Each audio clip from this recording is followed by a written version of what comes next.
What's up guys, Ryan Sprague here, and I'm just dropping in to remind you about our Patreon campaign. Somewhere in the Skies is always free to consume, but it's not free to create. So if you want to help the show on a monthly basis, we have tons of rewards for you in return, including shoutouts on the show and website, bonus content and episodes, and free merch. Want to be my guest or pick a topic for the show? You can do that too. So if you'd like to learn more and to help support the show, visit patreon.com/somewhereskies. Thank you, and keep looking up. Today on the show, we're celebrating the 53rd anniversary of the Shag Harbor UFO crash landing.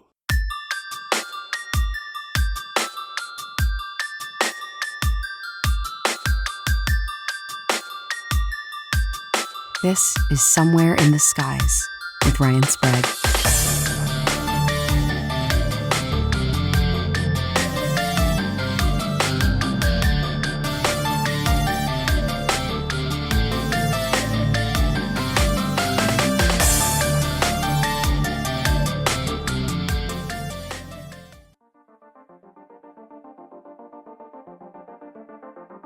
It's a small fishing village in a modest Canadian province. It's not a place you would expect to host one of the most well-documented UFO incidents of all time. Yet, in October of 1967, Shag Harbor became the Canadian equivalent of the historically omnipresent Roswell incident. On this 53rd anniversary of this Canadian incident, let's take a look back at just exactly what happened in the waters of Shag Harbor, its relevance and eerie similarities to the Navy UFO encounters in recent years, and where this case lay in the annals of UFO history. It was October 4th, 1967. At approximately 7:15 p.m., Air Canada Flight 305 pilots, Captain Pierre Charbonneau and First Officer Robert Ralph, were flying above Quebec, about 180 miles west of Nova Scotia. Everything was perfectly routine until they noticed something trailing their plane. They witnessed a massive rectangular-shaped object, orange in color, gliding through the skies. Trailing the rectangle were small orange orbs that seemed almost like a tail to the main object. The pilots watched with growing concern for several minutes when, suddenly, there was some sort of explosion near the rectangle. A large white cloud was left behind, sporadically changing colors from red to blue. 2 minutes later, another explosion occurred, leaving behind a similar cloud of colors. The pilots watched in amazement as the small orbs swarmed around the rectangle, and along with it, descended into a thick cloud cover and disappeared out of sight. Both pilots, visibly shaken, reported the incident when they finally landed. Meanwhile, back on the ground, residents of Shag Harbor would report seeing 4 orange lights in tight formation, flashing in rapid sequence across the night sky. A group of teens that were out fishing noticed that the lights were making a brisk descent towards the water, but instead of disappearing into the murky depths, the lights seemed to float effortlessly on the surface before disappearing into the water. One of those teens was Laurie Wilkins. Here he is describing what he and his friends saw that night many years ago in the Nova Scotia skies. It was in the evening, somewhere around 10:30. We was going up through roughly where we are now, here in Shag Harbor, and we noticed some lights, and they would have been from here up that way across the road. Going along, I don't know, can't remember what we noticed at first, but they was going in sequence. 1 would be on, then 2, then 3, then 4. They'd all be on for a second, they'd all go off, and that sequence seemed to start over again. And as we was driving along, it seemed to be going along with us. Can't tell how high it was or how far, but it was high enough in the sky to be invisible. And as we drove along, like I said, it seemed to go along with us. And then as we got up towards where the school is now, it seemed to take a 45-degree angle from going along level to tipping down. And then we had to turn and go more or less north. We was going west along the highway by the school. And we come to where there was a hill and there was a low place. And if we was coming up the hill as the light was going down, and just before we made the top of the hill, we lost sight of it. And then when we got to the top of the hill, we could see the light in the water. In the meantime, we thought it was a plane had crashed, so we went and called the RCMP from a phone booth in Shag Harbour, and he more or less didn't believe us, and the first thing he asked me is what we was drinking. I said we had then. So anyhow, we did get the phone number from where the phone booth was, and I went to get in the car to leave, and the phone rang. And that's when he asked me where we could meet, where we see it at, or where we could meet. I told him what we call the Moss plant. That's where the little site is that they got set up after the UFO thing now. So we drove back down there, and we got there. We could still see the light in the water, and it was more or less drifting down with the tide. And we must have been there 5 to 7 minutes before the RCMP got there. There was 3 other people with me in the car. So as we watched it drift down, and when the RCMP got there, there was 2 cars. One come first, then the second one. There was 2 in one and 1 in the other, but I can't remember how far apart them cars were, people getting there. And they got out and watched it, and there was a few more people coming. As we watched it drift down, we had to walk to the top of the hill. And we must have watched it 20 minutes roughly altogether, then it just disappeared and the light went out. In the meantime, they'd called the Clarks Harbour for the Coast Guard to come, and some local fishermen here who'd seen it had gone and got in their boat or heard about it and went out and started to look to see if there was any wreckage or anything, and we never seen nothing. And anyhow, so the next day, so that night, the Clarks Harbour, the Coast Guard caught it then. It was the 101 coming to Prospect Point. I got in aboard that and went out, me and some of the Mounties. We went out to look, see if we could find anything. We've seen no wreckage of no whatsoever. So.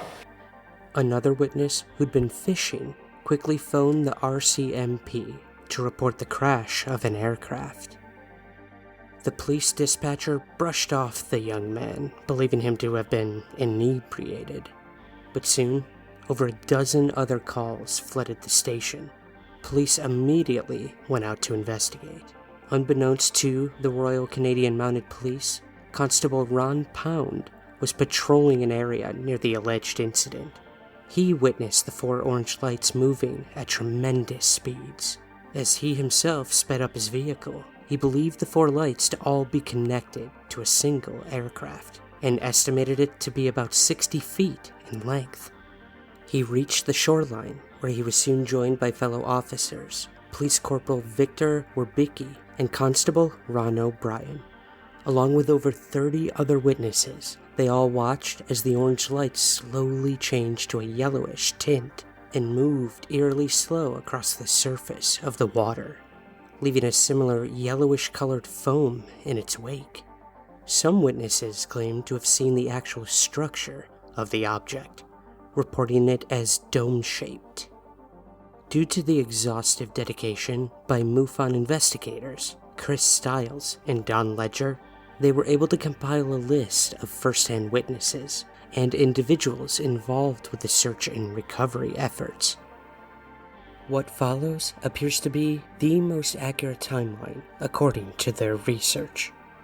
The Canadian Coast Guard was called to the scene, but before they could arrive, 2 RCMP officers had already secured local fishermen's boats and headed towards the area for a possible search and rescue mission. The lights were no longer visible, but the yellow foam remained. The officers and fishermen who assisted all said that the foam was like no sea foam they'd ever seen before, much thicker than anything that could be caused naturally. They had to cut their way through it just to look for survivors of the supposed crash landing. After several hours of searching, nothing could be found.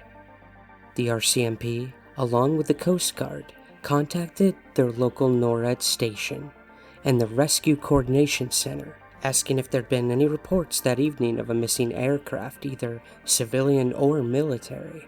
They had nothing. The following morning of October 5th, the Canadian Forces headquarters sent out specially trained divers from the Navy and RCMP to systematically search the seabed in the alleged area where the crash had occurred. They searched for several days, but found absolutely nothing. Local newspapers began to circulate speculative theories of a Russian spacecraft, submarine, or spy satellite being the enigmatic culprit. There were also rumors that the United States had launched their own investigation into the incident. On October 9th, 5 days after the mysterious object sank off the shoreline and into the abyss, the search for the craft in the water had been called off. After extensive efforts turned up nothing. Of course, some will argue that evidence could have been found and was concealed from the public eye, which is somewhat plausible, especially when one considers the fact that there was a secret US military base monitoring subterranean and underwater frequencies for Russian submarine activity just 30 minutes from the crash site. The search for the UFO at Shag Harbor was conducted during a highly charged period in Canada's history. The space race was on, and so was the Cold War. Russian submarines were known to frequent the East Coast, and the Americans were testing all manners of devices to spy on their common foes, including crude spy satellites that ejected film canisters at high altitudes. While the official records provide no explanation for what happened, there are vague clues pointing to another incident about 50 kilometers north, just off the coast of Shelburne. In his co-authored 2001 book, Dark Object, Chris Stiles says he eventually interviewed former military insiders and members of the Navy's Fleet Diving Unit, who told him the orange orb spotted in Shag Harbor had submerged under its own power and traveled to a spot on the seabed off Shelburne. At the time, the area was the location for a top-secret military base, disguised as an oceanic institute. What I was being told by the former military staff that were involved in the search effort was that while a search was going on in the Sound at Shag Harbor, military personnel already knew that the object was no longer there on the seabed, that it had moved away under the water, rounded Cape Sable Island, had gone up the coast, and come to rest on the seabed off the coast of Government Point, which was the location of CFS Shelburne, Canada's most secret military base. The facility used underwater microphones and magnetic detection devices to track enemy submarines, but its true purpose wasn't revealed until the 1980s. But when it came to the Shag Harbor UFO incident, this area, known as Government Point, seemed to be yet another place where the UFO made its temporary underwater home. Slowly, the headlines made their way to the back of the newspapers and soon faded into obscurity, as most UFO cases often do. But this certainly wouldn't be the last we would hear of the Shag Harbor UFO story. In 2018, it was announced that Celine Cousteau and Fabien Cousteau, grandchildren of Jacques Cousteau, were heading to Nova Scotia to investigate the incident. As part of their visit, their investigative team would carry out an underwater search to try to locate the craft that could possibly still sit at the bottom of the water. While their deep-sea investigation did not yield a craft or materials, anomalous activity was recorded between their radio transmissions while underwater when in proximity to where the craft was said to have submerged.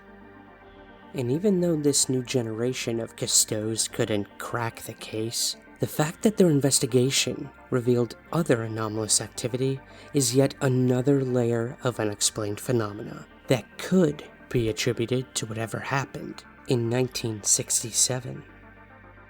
And as for anomalies, it should be noted that other weird phenomena has occurred in the area where the object was said to have submerged. Diver David Svet had been surveying the ocean floor of the Shag Harbor for years and claimed he's discovered underwater anomalies, or depressions, in the area where the crash is said to have taken place. The depressions appeared like a dinner plate, with the center being about a foot deep and perfectly round. The covering of this depression was comprised of pebbles, 2 to 4 centimeters in size, but there was no sizable rocks or plants in the area. No sea life either. It looked as though the entire area had been swept clear. Also, in his own personal research, Chris Stiles was even able to obtain several official documents through the Canadian version of the Freedom of Information Act. One of these documents came from the Canadian Armed Forces, which stated, quote, "The Rescue Coordination Center conducted preliminary investigation and discounted the possibilities that the sighting was produced by an aircraft, flare, or any other known objects," end quote. This, along with witness testimony reports through the RCMP and the Department of National Defense, convinced Stiles that something, or some things, were indeed recovered in the waters. Perhaps the most compelling development in the Shag Harbor incident is its striking resemblance to the now famous Tic Tac UFO incident. During a routine training mission in 2004 off the coast of California, Commander David Fravor, a Navy squadron leader, was ordered to intercept an unidentified object caught on radar.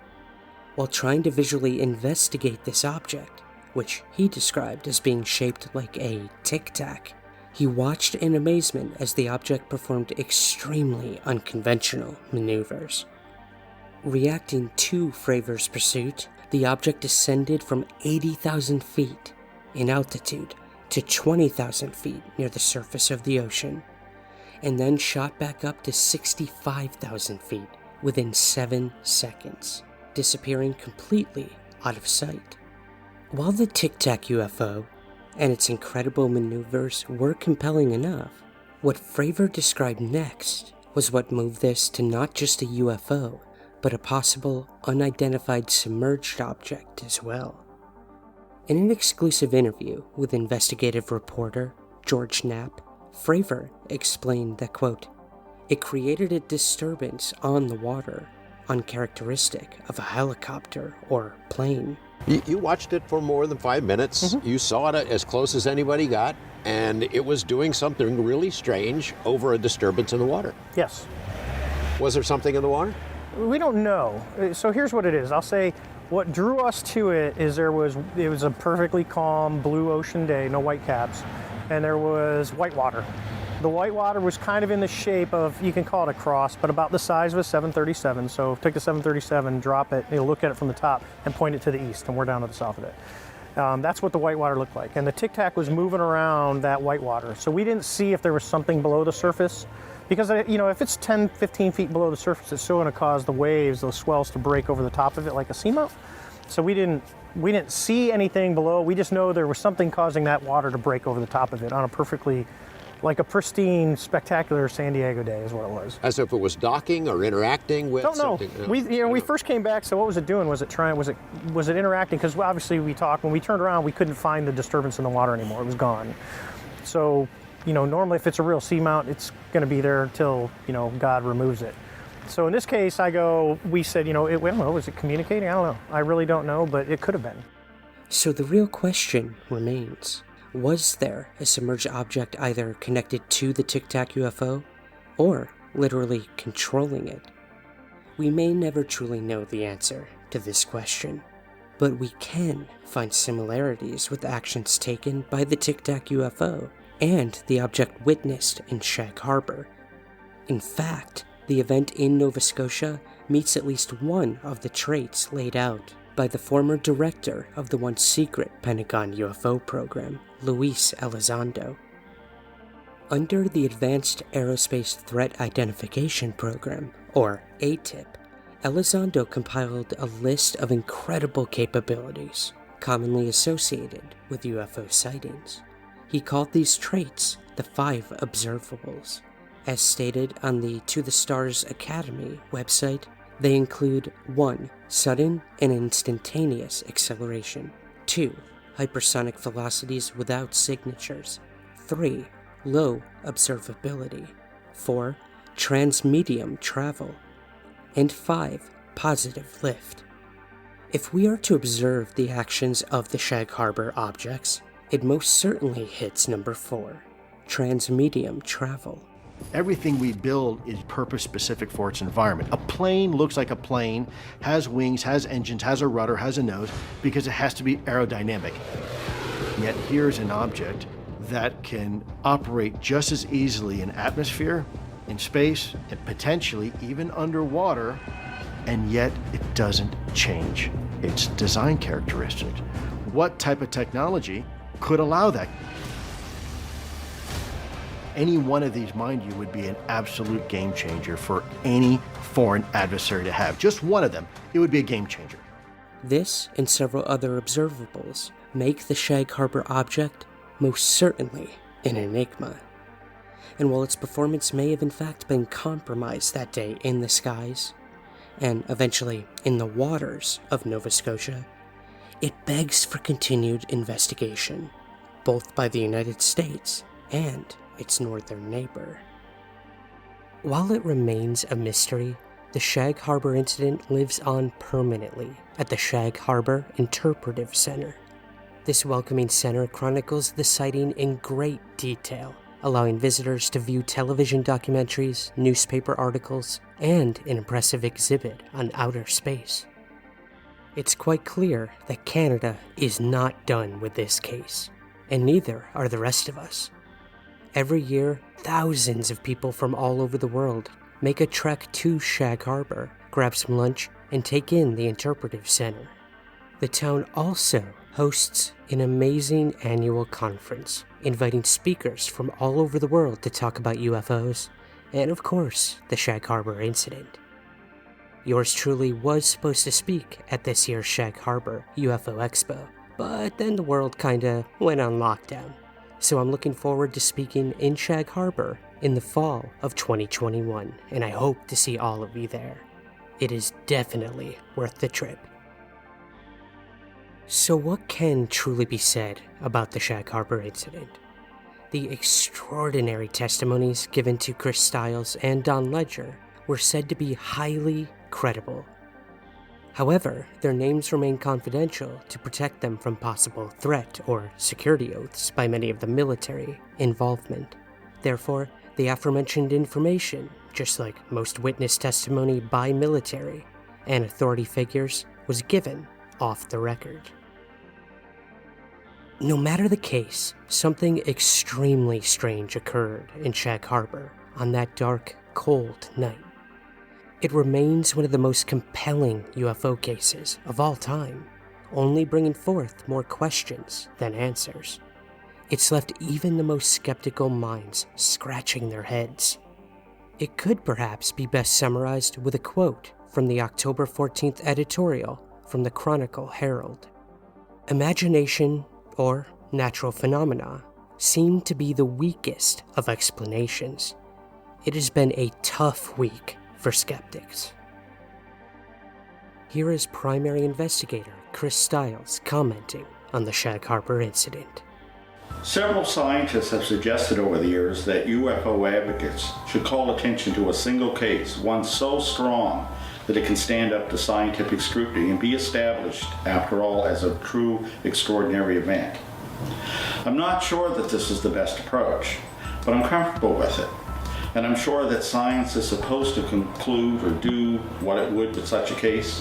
However, I believe that the Shag Harbor incident does fit the bill. I don't believe that it's the only possible candidate, but it's probably one of the safest potential UFO cases that could be nominated for such special status. Here's why. Something did happen on the night of October the 4th, 1967. The eyewitnesses know this, the 3 RCMP officers and the authorities who were there on scene and who saw the UFO on the water, they all know this. Many UFO skeptics, including the late debunker Philip Glass, have quietly conceded to me that something extraordinary happened on that fall night so many years ago. The remaining eyewitnesses have moved on with their lives as best they can. Most of the active and serious UFO community busies itself with the latest point of origin theory or research gossip, and yet the Shag Harbor incident remains a mystery. It has steadily gained notoriety and consideration since I began my reinvestigation of the case back in 1992. The Shag Harbor incident has refused to evaporate. No one has recanted their essential testimony. New witnesses and interpretations have appeared over the years, and they've only served to enhance our understanding of the case. The incident has even secured its place as part of Canadian history. The National Archives of Canada website has an entry on the Shag Harbor incident, where visitors can also see an archived UFO report. Significantly, the principal entry reads, "Both the RCMP and locals have rushed to the shore of the harbor, but what they encountered there was far from a conventional aircraft." That page concludes with the further determination that the Department of National Defense has identified the sighting as unsolved. Those statements are consistent several decades later with the initial impressions of the investigating agencies. I would continue to point out that the Shag Harbor incident remains the world's only UFO crash scenario that is supported in this interpretation by government documents that are freely available, and they're entirely without controversy as to their origin or authenticity. To my mind, the Shag Harbor incident remains one of the most compelling arguments in the world today for what I would consider UFO reality. Also, as sort of an addendum to this episode, I wanted to invite Jordan Bonaparte, host of the Nighttime podcast, to come on and give his thoughts on the case, being a Nova Scotia resident himself. So I'm going to leave you here with one of the nicest and most talented podcast hosts out there today, Jordan Bonaparte. Hello, Ryan. Jordan from the Nighttime podcast here. You had told me about your plans to do an episode celebrating the now 53rd anniversary of the Shag Harbor UFO incident. Now, with myself as a Canadian who lives very near Shag Harbor and who follows UFO stories, specifically the Shag Harbor story, very closely, I thought I'd send you a voice memo to tell you a little bit about what I know about the sighting and my experiences looking into it for my show, where I've covered it several times and was fortunate to have met a lot of the eyewitnesses and some of the main researchers associated with it.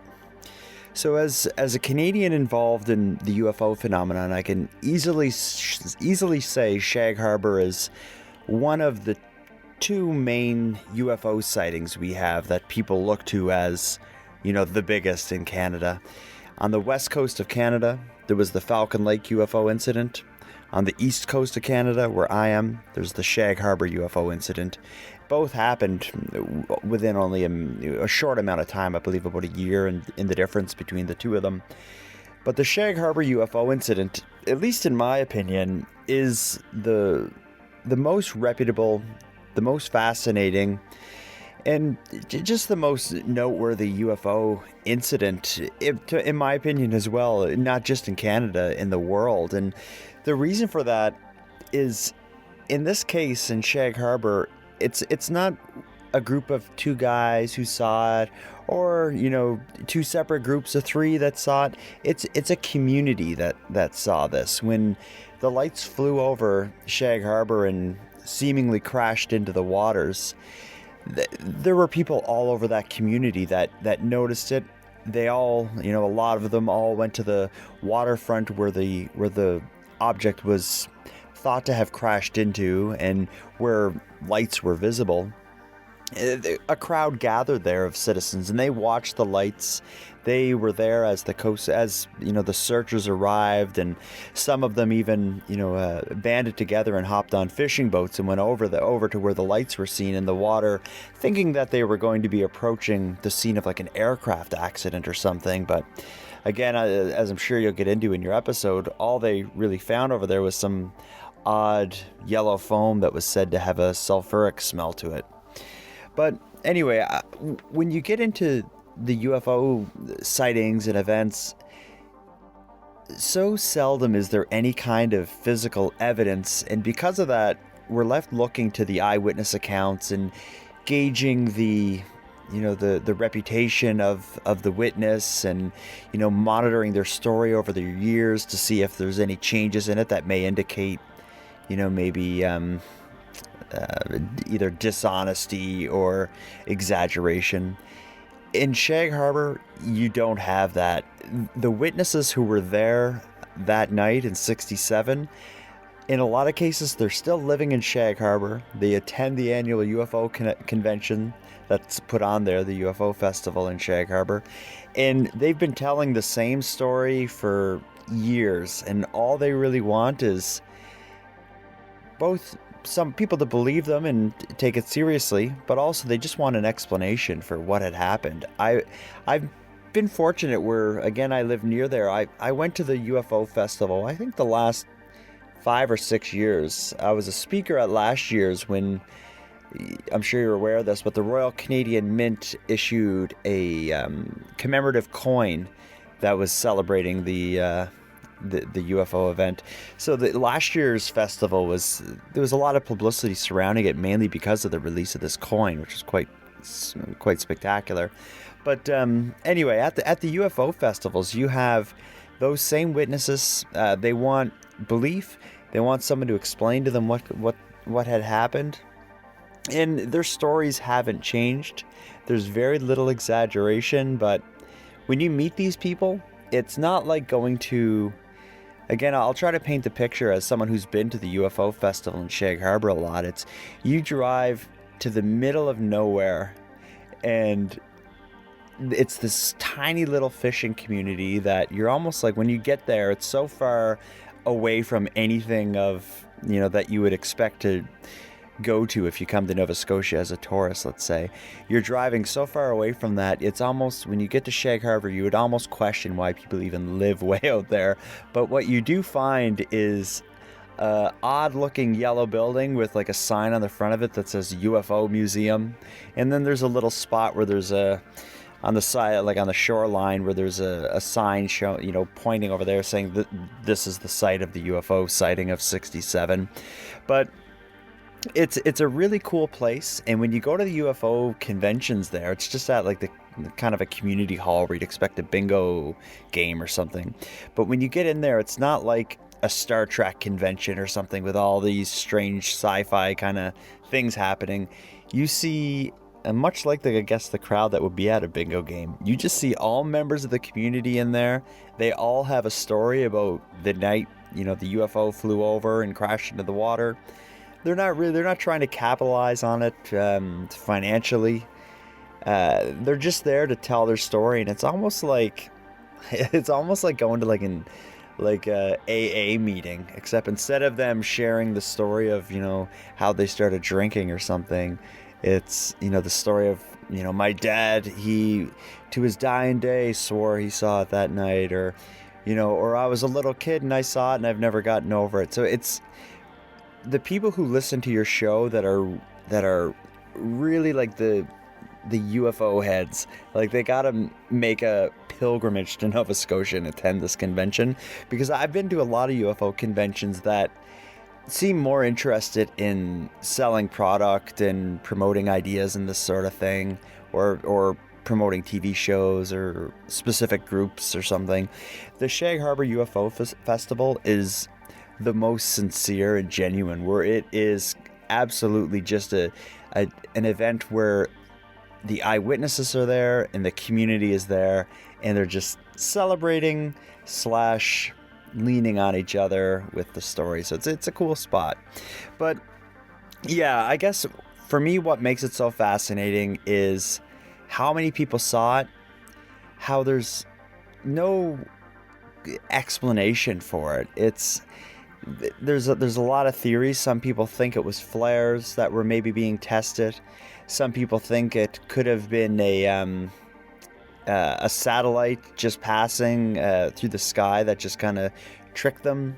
Then there's you probably know more about this if you read deep into Shag Harbor, but I think it was called the Corona satellite, which was a intelligence satellite used during the Cold War, that as it made its way around Earth, when it went over like Russia, it was taking photos. And back in 67, the photos that it'd be taking are on film, of course. And then when it makes its way back around this part of the world where I am in Nova Scotia, it would drop these canisters of the film negatives. It would land into the water, and a submarine would pick it up and develop it, and they would use that to get intelligence during the Cold War. There's a lot of people theorize that the whole Shag Harbour UFO incident may have just been people watching the Corona satellite drop its film canisters or whatnot, which I believe would have been accompanied by a flare to allow the submarine to collect it. But if you ask Laurie Wickens, who is the main eyewitness for Shag Harbour, I say the main eyewitness because he was the first one to call the police, and he's the one most often people will cite when talking about this sighting. But if you ask him or any of the other men or women that saw this, I haven't met one of them who actually saw it who said, I agree, it was, a satellite dropping something, or it was a flare. They all say, whatever we saw was nothing normal or typical. It was something, very special. And I think I believe them, to be honest. You get, when you go to Shag Harbour, you get a special kind of feeling. It just has that. If you've watched like Twin Peaks, the feeling that David Lynch manages to capture in the fictitious town of Twin Peaks, I get a lot of that in Shag Harbour. And I think even if I didn't know about the UFO event and I ended up in Shag Harbour for some reason, you'd be like, this place is a little weird. It's the kind of place where if you walked off into the woods or something, you'd probably find some really interesting things. I don't know, it has this kind of magic about it. And I think if extraterrestrial life, if you believe in that sort of thing, if they were going to touch down on Earth and get up to something, Shag Harbour would be a pretty ideal spot to do it. It's beautiful there. The people are real pure-hearted, and it's just a special place. And the Shag Harbour event is a special event. And I think the only reason it's not spoken about like Roswell is simply because it happened in Canada, and a lot of fascinating stuff happens in Canada, but for whatever reason it just doesn't make itself known across the border. It kind of stays here, and Shag Harbour is kind of like our little secret, I think, for the Canadian UFO enthusiasts. It's fascinating. The government was involved and investigated. There's the researchers who most closely followed this, like Chris Stiles and Don Ledger. They did an amazing job, and they shared their work in a series of books. There's a book called Dark Object that I can't recommend enough. It's written by Chris Stiles and Don Ledger, who are the two main researchers, I guess, that brought this story to the public eye. And it was published on Whitley Strieber's book publishing company he had at one point. I don't know if he still does, but the book's amazing, and it tells the story in way more detail than I ever could, or your episode likely will be able to. But yeah, Shag Harbour is one of the fascinating stories that Canadians share, but people beyond Canada may not know about. Anyway, Ryan, I hope you get down to the Shag Harbour Festival. In fact, I think you were supposed to be here this week or this year, and the coronavirus put a stop to it. So hopefully next year you can make it, and if you do, drinks are on me, buddy. Thanks a lot.